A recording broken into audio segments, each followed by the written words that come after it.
किन मुद्दों को लेकर जनता के बीच में जा रहे हैं आप भली परिचित है, डिप्टी मेयर भी रह चुके हैं शिमला के। क्या ऐसे मुद्दे हैं जो अभी तक सॉल्व नहीं हुए हैं जिससे लोग अभी तक परेशान हैं? देखिए भाई, एक तो हम मुद्दों को लेकर नहीं जा रहे हैं, मुद्दे हमें लेकर जा रहे हैं। मुद्दे इतने गंभीर हैं और अगर मैं आपसे ये कहूँ कि सबसे जो बड़ा मुद्दा है वो शिमला में शिमला ये बचेगा या नहीं बचेगा, यही सबसे बड़ा मुद्दा है। और नशे में सिर्फ ये इन्फोर्समेंट नहीं है कि पुलिस की कार्रवाई नहीं हो रही है, वो तो ज़रूरी है ही है, लेकिन उसके बाद हर स्कूल में काउंसलिंग सेंटर, तो ये मतलब मैं आपको बता रहा हूँ तबाह कर देगा इस शहर को अगर आने वाले समय में। और ये जो उड़ता पंजाब हम बोलते थे, ये उड़ता पंजाब पे उड़ता शिमला आपको उड़ा के ले जाएगा। कारोबारियों पर नकेल कसी जाएगी, किस तरीके से युवा नशे के दलदल में ना धंसें, इसके लिए क्या विजन ये रहेगा शिमला को आप एक तो विजन की बुनियाद आप समझिएगा। विजन ये रहेगी लोगों से पूछ कर बना। मेरा विजन नहीं साहब, लोगों का विजन क्या होगा।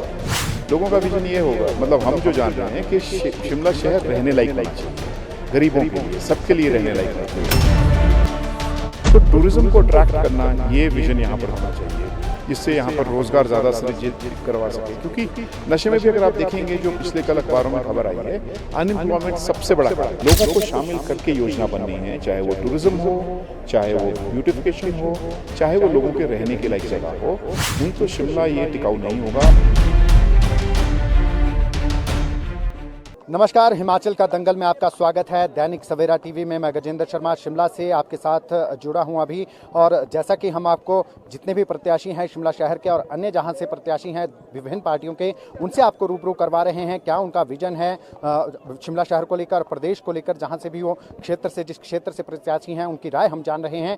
इसी कड़ी में हमारे साथ आज मौजूद हैं CPIM से जो शिमला के प्रत्याशी हैं टिकेंद्र पंवर जी। आइए उनसे बातचीत करते हैं, किन मुद्दों को लेकर जनता के बीच जा रहे हैं और कैसा रिस्पॉन्स उन्हें मिल रहा है। दैनिक सवेरा टीवी में आपका स्वागत है। थैंक यू गजेंद्र भाई। किन मुद्दों को लेकर जनता के बीच में जा रहे हैं आप भली भांति परिचित है, डिप्टी मेयर भी रह चुके हैं शिमला के। क्या ऐसे मुद्दे हैं जो अभी तक सॉल्व नहीं हुए हैं जिससे लोग अभी तक परेशान हैं? देखिए गजेंद्र भाई, एक तो हम मुद्दों को लेकर नहीं जा रहे हैं, मुद्दे हमें लेकर जा रहे हैं। मतलब ये उल्टा है, क्योंकि मुद्दे इतने गंभीर हैं। और अगर मैं आपसे ये कहूँ कि सबसे जो बड़ा मुद्दा है वो शिमला में शिमला ये बचेगा या नहीं बचेगा, यही सबसे बड़ा मुद्दा है। क्योंकि शिमला की जो आत्मा है वो बसती है कि शहर जंगल के अंदर, लेकिन पिछले 5 सालों में शहर जो है कंक्रीट का जंगल शहर के अंदर खड़ा कर दिया है स्मार्ट सिटी के नाम से। तो वो बहुत बड़ा मुद्दा है अपने आप में। स्मार्ट सिटी में जो घोटाला, करप्शन हुई है, और जो स्मार्ट सिटी जिसमें आवाजाही, मोबिलिटी होनी चाहिए थी, 2-2 घंटे लोग जाम में फंस रहे हैं, बहुत बड़ा मुद्दा है। इसको एड्रेस किए जाने की बात होनी चाहिए थी, लेकिन ये एड्रेस ना करते हुए वहाँ तो गमले लगे हैं 1-1 करोड़ रुपए के, और वो गमले भी क्या फाइबर, एक बारिश में ही वो गमले उड़ जाएंगे। जंगल के अंदर गमले लगा रहे हैं साहब। तो ये बहुत बड़ा मुद्दा है, लोग देख रहे हैं, लोग इस भ्रष्टाचार को बहुत अच्छी तरह से देख रहे हैं। दूसरा मैं समझता हूँ महत्वपूर्ण सवाल ये है कि लोगों की भागीदारी पूरी गायब रही है 5 साल। कैसा शहर होना चाहिए, लोगों से पूछकर शहर बनना चाहिए था। तो लोग बोल रहे हैं हमें अपना अधिकार वापस है, हमसे पूछकर शहर बनना चाहिए था। ये बहुत महत्वपूर्ण सवाल है। तो जो प्रोसेस है शहर बनाने का या शहर में काम करने का, वो पूरा प्रोसेस इसमें माइनस हुआ है। तीसरा मैं समझता हूँ जो हमें भी नहीं था इतना मालूम, लेकिन जब हम लोगों में गए हैं तो नशा बहुत बड़ा मुद्दा है गजेंद्र जी। और बहुत सारी जगह पर माओ ने चिल्ला कर कहा है कि आप प्लीज़ हमारे बच्चों को बचा लो।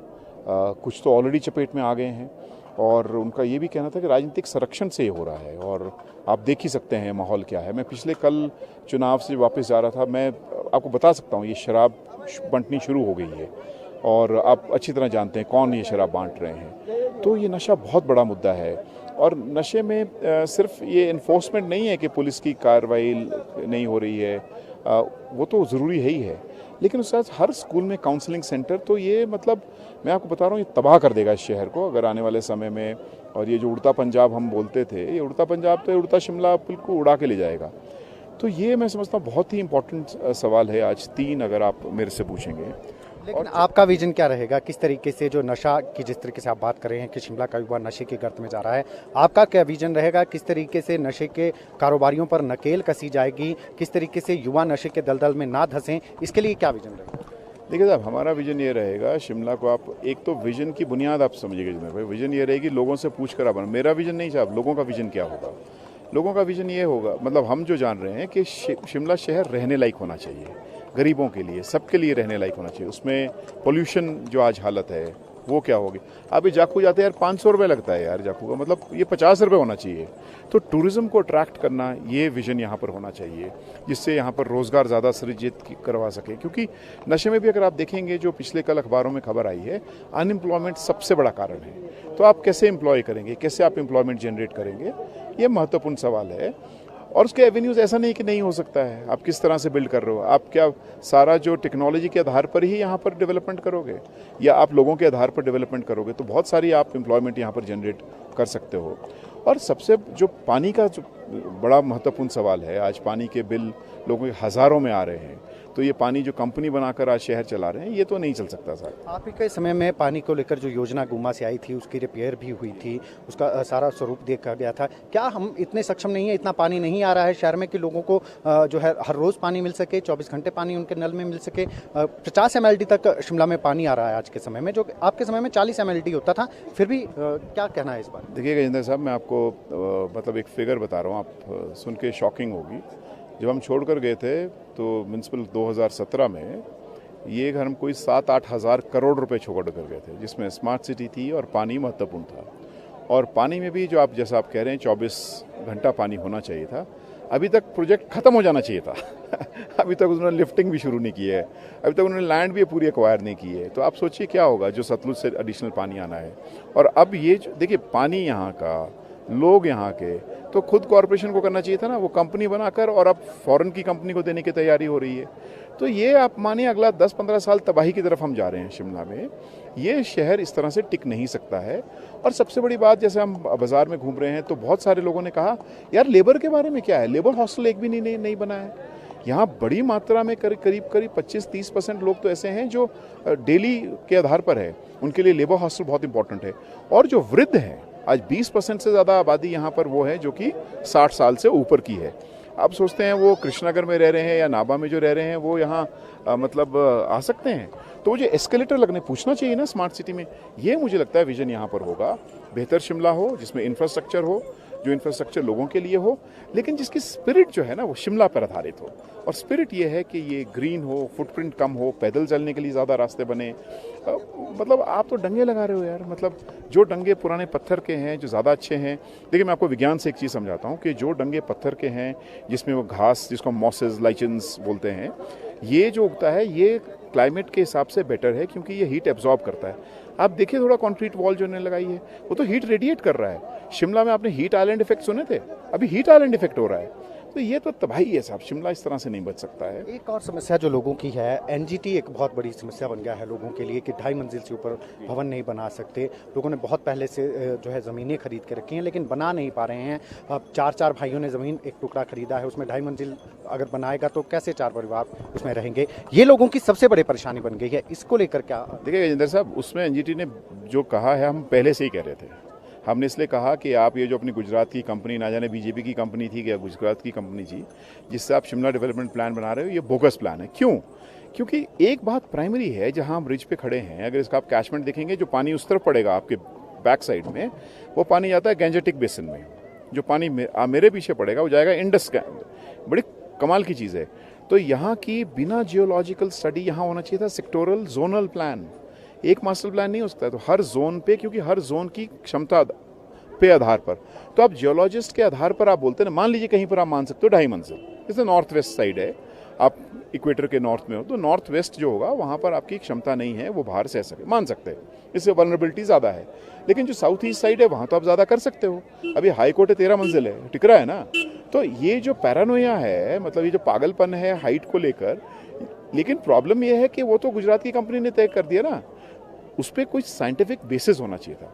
वो साइंटिफिक बेसिस शिमला में जियोलॉजी के, और इसलिए मैंने कहा कि इसमें जोनल प्लान होना चाहिए था, और बीजेपी ने वो जोनल प्लान को देखा भी नहीं। और हमने तो कहा था हम फ्री में आपको बना के देते हैं, हमारे पास मैं ले का विजन डॉक्यूमेंट लिखा है, तो क्या हम शिमला के लिए नहीं कर सकते थे? हमने शिमला के लिए भी पहले काम किया है। तो वो पूरा दरकिनार करके, क्योंकि पैसा अपने लोगों को, चहेतों को देना था, डंगों में देना है, मास्टर प्लान में बनाना है, ये सब गजेंद्र भाई बदलने की ज़रूरत है। लोगों को शामिल करके योजना बननी है, चाहे वो टूरिज्म हो, चाहे वो ब्यूटिफिकेशन हो, चाहे वो लोगों के रहने के लायक जगह हो। नहीं तो शिमला ये टिकाऊ नहीं होगा। आप गरीब देखिए, आहिस्ता आहिस्ता पेरिफेरी में पुश हो रहा है।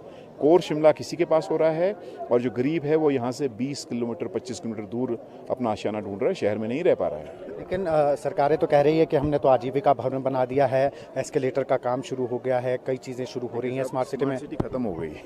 स्मार्ट सिटी हमने जब प्लान लिखा था, मैं बार बार ये बात चला के कह रहा हूँ कि प्लान लिखने में सबसे बड़ा योगदान हमारे असिस्टेंट कमिश्नर था, आप नाम चाहते मैं नाम बता सकता हूँ, श्रीकांत बाल्दी साहब थे उस वक्त, वो फाइनेंस सेक्रेटरी, और हम खुद शामिल थे। उसमें हमने मोबिलिटी एस्केलेटर सब वगैरह 2017 से पहले प्लान लिख दिया। यार 5 साल में तो आप मतलब कुछ भी कर सकते थे। अब तो 7 साल से भी ज़्यादा हो गए, एक भी एस्केलेटर नहीं बना। ज़रूरत थी एस्केलेटर की, बनना है, उसको बनना चाहिए था, लेकिन कुछ भी नहीं हुआ क्योंकि प्रायोरिटी सेट नहीं थी ना। प्रायोरिटी सेट क्या थी कि आधे से ज़्यादा इनके जो कॉरपोरेटर थे या इवन मिनिस्टर साहब तो डिफेक्टो आपके मेयर ही थे यहाँ पर, तो वो तो उनके क्रोनीज है ना, मतलब अपने लोगों को, चेहतों को डंगा दिया, वही जिता कर ले आए। आज हम नाश देख रहे हैं ना साहब। थोड़ा क्लीन, ऐसे लोग जो शहर के प्रति लगाव रखते, प्यार रखते, उन लोगों के आधार पर ये शहर को आगे बढ़ाने की ज़रूरत है, ना कि कुछ चेहतों के उनकी जेब में पैसा देने के आधार पर। ये टिकाऊ नहीं है। और हमने देखा भी, जैसे आप अभी बॉबी का ही आप देखिए, जो लंगर, यार लंगर मतलब वो सेवा है जो मैं समझता हूँ सबसे पवित्र सेवा है। हमारे घर से भी पैसा जाता है, सबके घरों से पैसा जाता है। आप लंगर बंद करा रहे हो, यार आपको चलाओ ना, आप अपनी पार्टी दूसरों को भी तो चलाने दो। ये क्या कि मेरा लंगर तो लंगर है, दूसरे का लंगर जो है वो भंगर है, ऐसा थोड़ा होता है यार। मतलब ये तो क्या पॉलिटिक्स हो रही है, ये तो बहुत डेंजरस पॉलिटिक्स है, और इसीलिए पॉलिटिक्स में हमारा शिमला की हालत खराब हो गई है। अगर शिमला शहर की जनता टिकेंद्र सिंह पंवर को चुनती है, क्या सबसे पहला काम होगा जो शिमला शहर की जनता के लिए किया जाए? देखिए साहब, सबसे पहला काम ये होगा, लोगों को शामिल करके योजना बनाई जाएगी। सबसे पहला काम ये होगा, लोगों को माइनस करके कुछ नहीं होगा, उनसे पूछकर ये शहर बनेगा। और अगर आप मेरे से ऐसे ही पूछें हवा में, तो मैं हवा में बता सकता, मैं कृष्णागढ़ वादा करके आया हूँ कि अगली बार अगर मैं जीत कर आया, आपको सीढ़ी नहीं चढ़नी पड़ेगी, एस्केलेटर पे चढ़ा के सीधा रिज पे ले जाऊँगा। क्योंकि वहाँ पर वो थे जो अंग्रेज़ों ने, हमारे वाल्मीकि समुदाय के लोग उस समय में मेलाड होते थे तो उनको काट रोड से नीचे रखा। आज भी उनकी वैसे ही मतलब एलिनेशन है, ये बंद है साहब, ये बंद करने की जरूरत है। आज वहाँ पर बहुत अच्छी बात है, रिटायरमेंट के बाद लोग जिंदा रह रहे हैं। पहले तो लाइफ एक्सपेक्टेंसी कम थी, अभी ज़्यादा है, लेकिन अभी वो टिकाए, मतलब उनके लिए बहुत मुश्किल है वहाँ पर आ पाना, वो जो मज़ा लेना शहर का, शहर के कोर में आना। उनको मैंने वादा किया है, सबसे पहला काम आपको एस्केलेटर देंगे साहब, ऊपर पहुँचाएंगे। चलिए, हमारी शुभकामनाएं। और आपकी आवाजाही, जो आवाजाही 2-2 घंटे आप जाम में फंसे हैं, ये बंद होगा साहब, ये नहीं चलेगा शहर में। दैनिक सवेरा टीवी की शुभकामनाएं आपके साथ। Thank you. तो ये थे हमारे साथ सीपीआईएम के शिमला शहरी से जो प्रत्याशी हैं टिकेंद्र सिंह पंवर, जिनका कहना है कि अगर शिमला शहर की जनता उन्हें चुनती है तो उनकी प्रायोरिटी शिमला शहर का विकास होगी, और वो विकास लोगों से पूछ के किया जाएगा। जो भी योजना बनेगी वो लोगों के सुझाव से बनेगी।